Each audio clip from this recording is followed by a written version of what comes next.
এখন আমরা আসছি কোথায়? কটিয়াদির পুরসভা রাস্তা। আপনারা দেখবেন মোটামুটি রাস্তাটা ভালো, মানুষ একদম কম, কারণ পূজার দিন তো সবার কাজ নিয়ে ব্যস্ত থাকে, এজন্যই রাস্তাঘাট আসলে বিকালবেলা ঘোরার মুহূর্তটাই খুব ভালো লাগতেছে। কারণ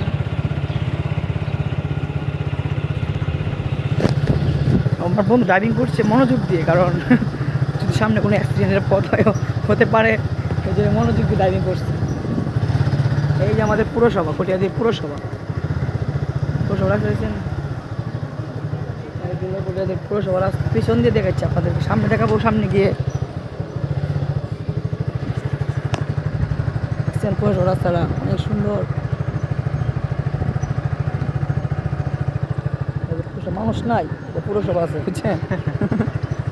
বলবো আর বলার মতো নয়। এখন আমরা উঠবো ভৈরব রুটে।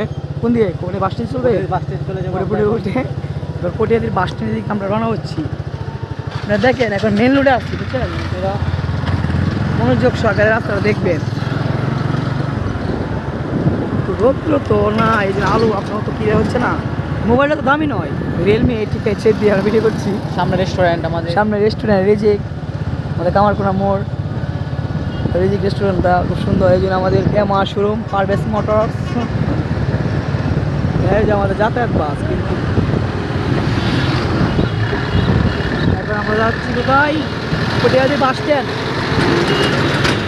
লাস্ট সীমানা কোথায়? কটিয়াদি বাস স্ট্যান্ড, আমরা কটিয়াদি কোলাস মাঠ, বাস স্ট্যান্ডে আমাদের সীমানা। আমাদের একটা কটিয়াদি খুব ভালো লাগছে পুরো মুহূর্তটা। পানি দিলে গো বাইকে না পানি ঠিক আছে, রাস্তা ঠিক আছে। হ্যাঁ, দাওয়াতুল হক মাদ্রাসা আমাদের, দাওয়াতুল হক এখন কোথায়?